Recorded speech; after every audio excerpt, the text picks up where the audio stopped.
लोकसभा चुनाव की भागदौड़ में मुख्यमंत्री भी बिजी हैं, केंद्र मंत्री भी बिजी हैं और हम भी थोड़ा बहुत बिजी हैं। और लगातार भागदौड़ करते हुए हमने आखिरकार मुख्यमंत्री जी को पकड़ ही लिया है। बहुत स्वागत है न्यूज़ इंडिया पर आपका। धन्यवाद आपका। स्वागत के साथ सवाल ये, जीत की हैट्रिक लगाने के लिए उत्तराखंड से बीजेपी कितनी तैयार? ये पूरी तरह तैयार है और यहाँ लोग खुद ही मैदान में है, जनता स्वयं मैदान में है। चूँकि सब उत्तराखंड के लोग प्रधानमंत्री जी से बहुत प्रेम करते हैं, बहुत स्नेह करते हैं। हर चुनाव में उनको यहाँ से लोगों ने जिताया है और बड़े मार्जिन से जिताया है। हर चुनाव में मार्जिन बढ़ता ही गया है जी। तो इस बार भी 19 अप्रैल का दिन यहाँ पहले चरण का मतदान है, उस दिन का इंतज़ार कर रहे हैं। मैं तो पूरे उत्तराखंड में सभी लोकसभाओं में गया हूँ, अधिकांश विधानसभा क्षेत्रों में गया हूँ, छोटे छोटे स्थानों पर गया हूँ, सीमांत क्षेत्रों में गया हूँ। लोगों में एक जोश और जुनून है कि हर कोई प्रधानमंत्री मोदी जी को तीसरी बार प्रधानमंत्री बनाने के लिए अपना योगदान देना चाहता है। सर देखिए, प्रधानमंत्री को वापस से जीत दिलाने के लिए आप लोग तत्पर भी हैं और मेहनत भी कर रहे हैं, लेकिन कई सारे ऐसे मुद्दे हैं जिनको विपक्ष लगातार हाईलाइट कर रहा है। यूसीसी उनमें से एक है। आपको क्या लगता है कि यूसीसी इस बार बीजेपी की जीत में बैरियर बनेगा या हैट्रिक लगाने में सहायक होगा? नहीं, यूसीसी तो देखिए, उत्तराखंड की जनता ने हमको पहले ही इसमें मैंडेट दिया है। 2022 के चुनाव में हम हमारे प्रधानमंत्री जी के नेतृत्व में इस चुनाव में गए थे और उत्तराखंड की जनता के सामने हमने ये संकल्प रखा था कि नई सरकार बनेगी तो सबसे पहले हम यूसीसी का विधेयक लाएंगे और हमने अपना वायदा पूरा किया है। वीरेंद्र रावत जी मैदान में हैं, हरीश रावत के बेटे। कांग्रेस हमेशा से परिवार के लोगों को आगे बढ़ाने का काम करती रही है। देश में एक परिवार करता रहा है, वो अन्य जगह पर भी वही हो रहा है, उत्तराखंड में भी है। INDIA गठबंधन बना है, उस पर आपकी क्या राय है और कितना कंपटीशन देख पा रहे हैं? देखिए, IND गठबंधन, ये गठबंधन बिल्कुल भानुमति का कुनबा है जी। कहीं का ईंट, कहीं का रोड़ा, कहीं का गारा, और भानुमति ने कुनबा जोड़ा। क्योंकि इस गठबंधन में कोई भी जो है बाराती नहीं है। बाराती बनने के लिए कोई गठबंधन नहीं है, ये सब दूल्हा बनने के लिए गठबंधन है। और दूल्हा भी क्या बनेंगे, देखिए ये बेमेल गठबंधन है। मैं कहूँगा कि इसमें सब अपने परिवारों को बचाने के लिए, परिवारवादी लोग और तुष्टीकरण करने वाले लोग अपनी पार्टियों को बचाने के लिए, अपने अस्तित्व को बचाने के लिए एक मंच पर आए हैं। मोदी जी कह रहे हैं भ्रष्टाचार हटाना है, देश के अंदर जो है तुष्टीकरण समाप्त करना है, देश के अंदर परिवारवाद समाप्त करना है। ये लोग कहते हैं कि तुष्टीकरण करना है, ये लोग कहते हैं भ्रष्टाचार बचाना है, भ्रष्टाचारियों को बचाना है। इसलिए ये रैली करते हैं, कहीं रामलीला मैदान में इकट्ठे होते हैं, कहीं गठबंधन करते हैं। तो पूरा देश इनको देख रहा है कि ये किस लिए ये सब कर रहे हैं। ये मोदी जी को रोकने के लिए कर रहे हैं, जबकि देश की जनता ने मन बना लिया है और जो असली गठबंधन है वो तो मोदी जी के साथ है, जनता का। सर, हम जनता के बीच में लगातार गए हैं। दो अहम मुद्दे हैं जो जिसका जनता चाहती है कि बीजेपी का कंसर्न उसकी तरफ हो, वो पलायन और इंक्रोचमेंट है। उसको लेकर के क्या आगामी दिनों में होने वाला है और क्या मौजूदा समय में चल रहा है? देखिए, पलायन के लिए हम लोग लगातार काम कर रहे हैं और पिछले दिनों में काफ़ी जो रोज़गार, स्वरोज़गार, हमारे स्वयं सहायता समूह, हमारी मातृशक्ति ने जो काम किया है, अपने उत्पाद बनाए हैं, उनको लेकर हमारा लगातार प्रमोशन चल रहा है। लगातार हम उनके प्रोत्साहन के लिए भी सरकार योजना बना रही है। इससे रोज़गार और स्वरोज़गार दोनों ही काफ़ी बढ़े हैं और पलायन रुका भी है, रिवर्स पलायन भी हुआ है।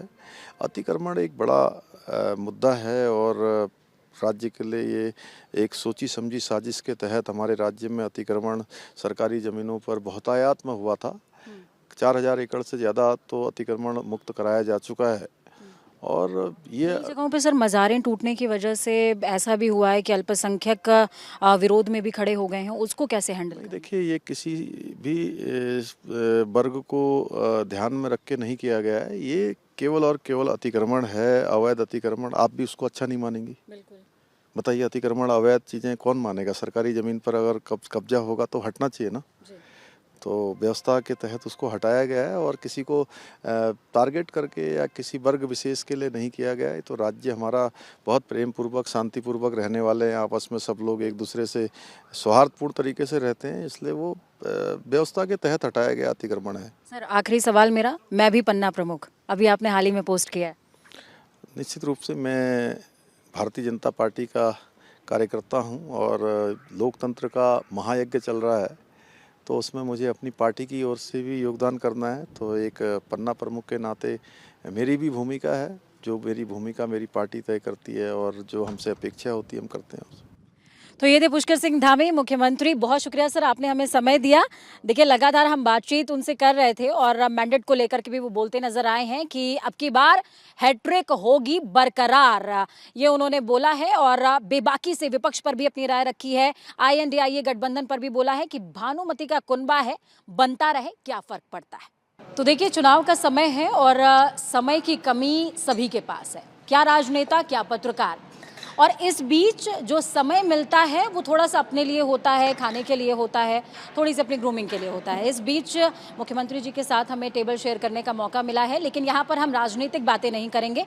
यहाँ पर हम उनके दिल की बातें करेंगे, थोड़ी सी हल्की फुल्की बातें करेंगे, ताकि जब वो नेक्स्ट कैंपेनिंग में जाएँ तो आपका थोड़ा सा मूड फ्रेश रहे। धामी जी, आप जितने सहज हैं, क्या कभी आपको गुस्सा आता है? नहीं, गुस्सा ऐसा जनरली कभी नहीं आता है, क्योंकि मैं कोशिश करता हूँ शांति से रहूँ। और गुस्सा और झुँझलाहट तब आती है जब मैं अपना काम ठीक से नहीं कर पाता हूँ, या मैं किसी दिन बिल्कुल मुझे लगता है कि आज मैंने अपने लिए ये लक्ष्य तय किया था और ये लक्ष्य मेरा पूरा नहीं हुआ, तो थोड़ा मन में अंदर से परेशानी होती है, मुझे कचोटता है कि मुझे और करना चाहिए था। और थोड़ा संतोष में ज़रूर उसमें कमी आती है कि आज दिन का समय बेकार हो गया, आज ये समय चला गया। गाना कौन सा पसंद है आपको? नहीं, गाने तो देखिए ऐसा है कि बहुत मैं कोई गाना गाता नहीं हूँ, लेकिन उत्तराखंडी गाने? पुराने गाने हैं, उत्तराखंडी गाने हैं और कविताएं हैं, सब अच्छी। कोई कविता या कोई गाने की एक लाइन आप हमारे लिए गा दें या सुना दें, कविता की कोई लाइन? नहीं, एक मैंने बहुत पहले खुद ही लिखा था, जब मैं पढ़ता था तब, कि दूर जाना ये न पूछो कितनी दूर जाना, दूर जाना ये न पूछो कितनी दूर जाना, मत रोको अपने प्रेम में मत रोको, ये कहाँ है मेरा ठिकाना, दूर जाना ये न पूछो कितनी दूर जाना। तो कितनी दूरी जाने का सफ़र आपने कभी सोचा था कि मुख्यमंत्री की जिम्मेदारी मिल जाएगी, इतनी बड़ी जिम्मेदारी मिल जाएगी और इतनी सहजता से मैं उसका निर्वहन कर लूँगा? जितना सहज हूँ मैं उतना ही सहज बना रह सकता हूँ उसके साथ। देखिए, अपना काम पूरी शिद्दत से, मेहनत से करना चाहिए और मुझे लगता है कि जो भी काम मिले उसमें, और कभी मैंने किसी पद के लिए कोई लालसा नहीं करी कि मुझे कोई पद मिलेगा तो मैं काम करूँगा। मैं हमेशा सोचता था कि कुछ करना है, कुछ बनने के लिए नहीं, कुछ करने के लिए हमेशा ही लगता था कि मैं पैदा हुआ हूँ। कभी कभी जैसे हम भी नॉर्मली अपनी लाइफ में ऐसा होता है कि कुछ करना चाह रहे हैं। अब मैं UCC का ही मुद्दा ले आऊँ, आपने ड्राफ्टिंग की होगी, आपने प्रिपरेशन करी, आपने घोषणा पत्र में डाल दिया, लेकिन कई बार ऐसा होता है कि हमारा जो अपना परिवार ही है वो भी खींचतान का विषय बन जाता है। कुछ सहमत होते हैं, कुछ नहीं सहमत होते हैं। कई बार जैसे हमारे फादर हैं, वो चाहते हैं कि हमारा बेटा तो बहुत तरक्की करे, लेकिन तरक्की तो करे लेकिन वो अग्री नहीं करते कि भाई ये सपना तेरा ठीक नहीं है। तो ऐसी स्थिति जब होती है तो पुष्कर सिंह धामी क्या करते हैं? नहीं, देखिए, चूँकि जब हम एक मिशन के लिए काम कर रहे हैं, तो ये परिवार के लोग जब तक उसमें साथ ना हो तो बहुत मुश्किल होता है ये सब कर पाना। मैं इसमें थोड़ा अपने को सौभाग्यशाली मानता हूँ कि मेरे पूज्य पिताजी जब इस दुनिया में थे तो उन्होंने हमेशा मुझे मेरे सर पर, मेरे कंधे पर हमेशा हाथ रखा और कभी भी उन्होंने मेरे को किसी काम के लिए रोका नहीं। माताजी भी, चूँकि हमारा एक सैनिक का परिवार है और ये परिपाटी रही हमारे यहाँ पीढ़ी दर पीढ़ी की, हर एक कोई सेना में ही जाते रहे लोग घरों से, और सेना में जब जाते हैं तो आप जानते हैं उन घरों की महिलाओं का एक जो स्ट्रॉन्ग बन जाता है, उनकी एक मानसिक स्थिति बन जाती है। और अब नई पीढ़ी भी उसी दिशा में बढ़ रही है कि उनको लगता है कि हम समाज में काम कर रहे हैं, हम अपना योगदान दे रहे हैं, तो वो लोग भी ज़्यादा उस प्रकार से हमेशा सहयोगात्मक स्थिति में रहते हैं। सर, जिस दौरान से आप मुख्यमंत्री पद पर आए तब से लेकर लगातार मैंने आपकी कार्यशैली को बहुत करीब से देखा है। वो बहुत हाइलाइटिंग पॉइंट था जब आपने गोलजू देवता की कसम खाई। वहाँ पर आप गए, वहाँ पर आपने मत्था टेका। आपके मन में कुछ चल रहा था कि इतनी बड़ी मैं कसम ले रहा हूँ और ये चीज़ें पॉसिबल हो पाएंगी या नहीं हो पाएंगी? क्योंकि कई बार जब हम प्रतिज्ञा करते हैं तो हमारे भी मन में थोड़ा सा द्वंद्व तो रहता ही है। ये संकल्प और प्रतिज्ञा ऐसा है कि जितने आपके आने वाले अवरोध हैं उनको ध्वस्त कर देती हैं, आपका मार्ग प्रशस्त कर देती हैं, भगवान की कृपा हो जाती है। इसीलिए हम संकल्प लेते हैं, प्रतिज्ञा लेते हैं, शपथ लेते हैं, सौगंध लेते हैं। अब आखिरी में जाते जाते आपकी सबसे बड़ी ताकत आपको क्या लगता है कि क्या है? धैर्य, सरलता, आपका परिवार या लोगों का विश्वास? क्या आपको ऐसा क्या लगता है? देखिए, मेरे को जो भी काम मिलता है, जो भी काम मेरे सामने होता है, मुझे लगता है कि हर हालत में इसको पूरा करना है। हर कीमत पर ये काम पूरा होना चाहिए और अच्छे से अच्छा होना चाहिए।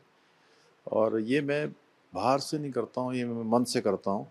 और जब मैं अंदर से ऐसा सोचता हूँ तो बाहर से सारी स्थितियाँ, परिस्थितियाँ भगवान उसकी निर्मित कर देता है। मुझे लगता है कि ईश्वर साथ देता है हमेशा। अच्छा, लोग जब आपको कहते हैं धाकड़ धामी, मैंने भी कई बार कहा है, कैसा लगता है? चलिए ठीक है, सब लोगों का प्रेम है और मुझे लगता है कि ये कहीं ना कहीं मुझे और ज़्यादा प्रेरित करता है कि और अच्छे से काम करूं। तो ये पुष्कर सिंह धामी थे और आप देखिए, खाने की टेबल पर हमने राजनीतिक बातें ज़्यादा नहीं करी, उनके निजी जीवन के बारे में हमने जब बताने की आपको कोशिश करी है कि किन से उनको प्रेरणा मिलती है, क्या कुछ है जो पुष्कर सिंह धामी को चलायमान करता है आपके बीच में प्रेम समेटने के लिए, और जो निष्कर्ष निकला है वो है आपका प्रेम।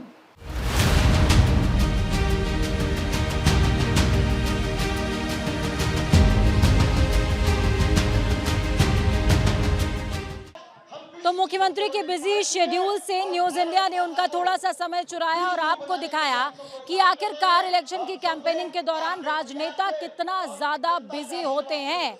और लगातार इस बीच न्यूज़ इंडिया ने कोशिश करी कि आपके सवालों का जवाब आप तक पहुंच सके। मैं पूजा मोहन पांडे फिलहाल के लिए साइनिंग ऑफ।